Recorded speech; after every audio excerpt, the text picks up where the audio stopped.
Hello food fans, welcome back to Greg's Kitchen. Today I'm going to show you how to make the long promised red Thai curry paste. This is a basic paste. You can use it directly to make red curries obviously, or some curries have other ingredients that you can add to red curry paste, so it's a base to build other pastes for curries. For example, massaman curry, you add cumin and coriander to your curry paste. You can also add things like turmeric and other slightly weird ingredients which I might come to later. So without further ado, here is how to make red Thai curry paste. Okay, the ingredients you'll need to make your red Thai curry paste are some dried chillies soaked. I've used Kashmiri here, but the Thai original ones are called prick far or spur chilies. But if you can't get those, any mild dried chili will do. Garlic, galangal, coriander roots, lemongrass.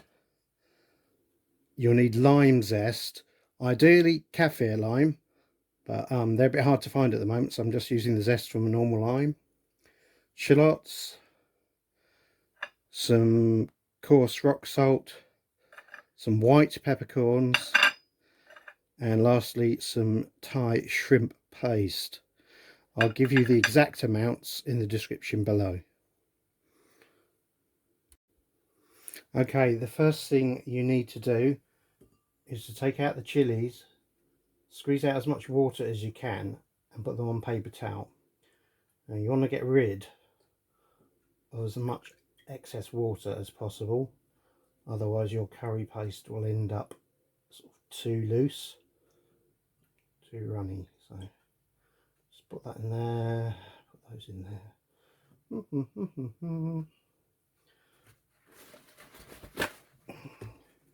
And take some kitchen towel, just press and dry.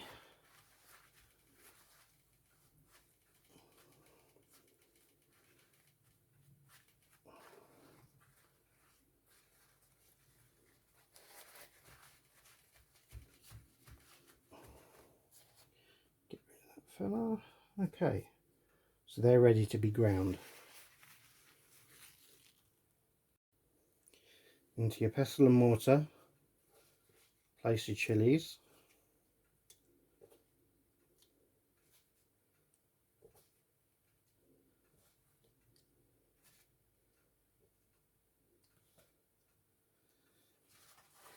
Then your salt.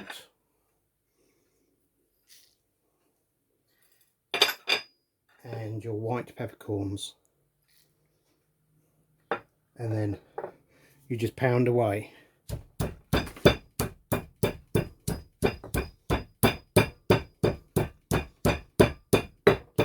This will take a while, about 5 to 10 minutes.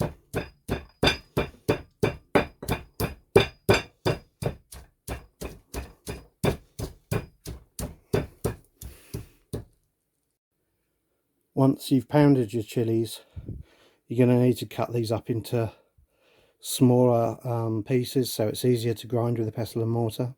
Also, I forgot to say that the salt that you put in there, because it's rock salt, it acts like an abrading agent and helps break up the tougher ingredients. So I'll just chop these up and I'll get back to you. Okay, now these are all chopped up and this is pounded. First thing to add will be your garlic. I've got quite a lot here. I'm probably going to use half this to start with, otherwise you'll never pound it all.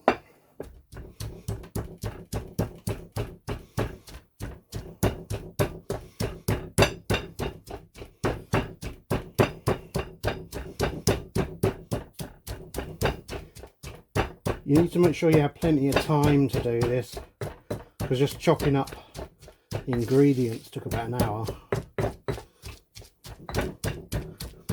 And of course, if you don't want to do it this way, you can put it in a food processor.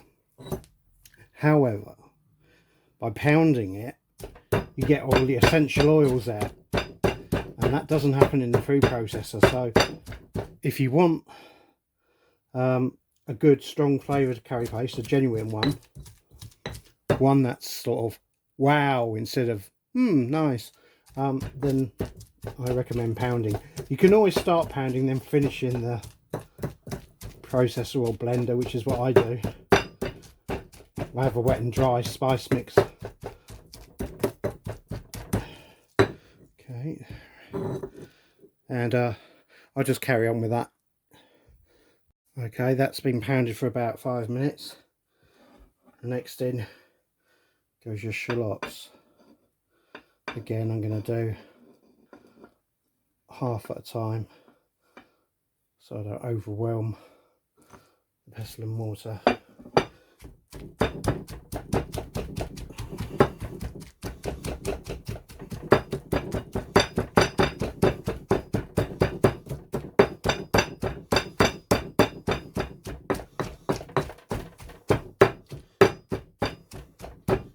Of course, the smaller you chop things up to begin with, the easier it is to blend or pound.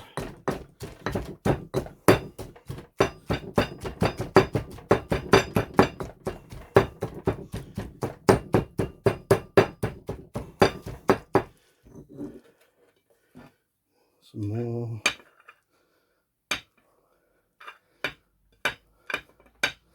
Oops, I'm making a mess. That's all the shallot. So that shallot for the shallots.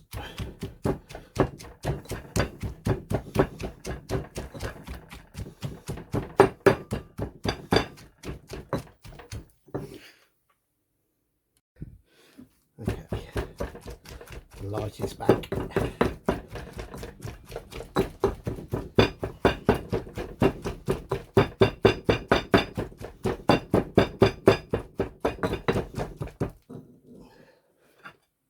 Coriander root.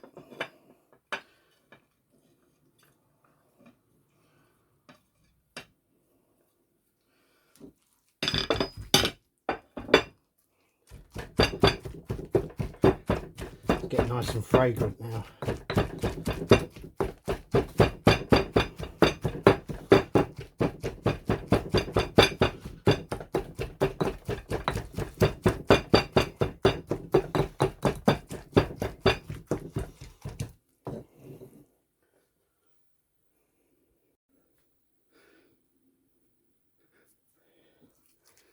Yeah, the galangal's in there. Just pound that for 5 minutes.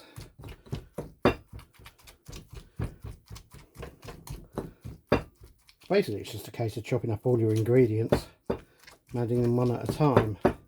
Do your chillies first, and then the fibrous ingredients. Now your lime zest.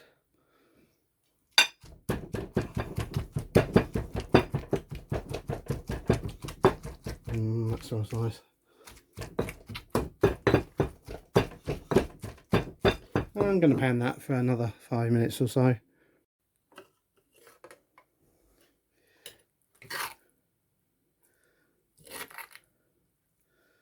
Do a little bit at a time.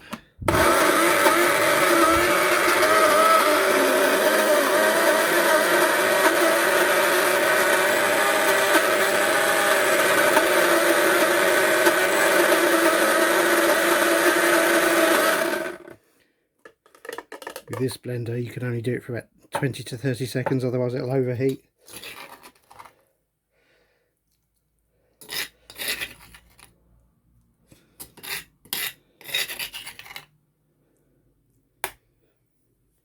And my light's just switched itself off again. I don't know why it keeps doing that.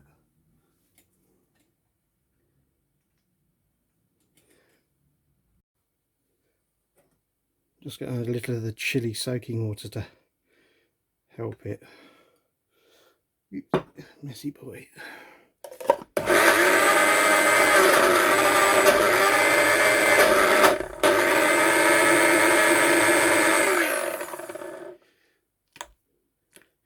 See, it's pretty smooth now.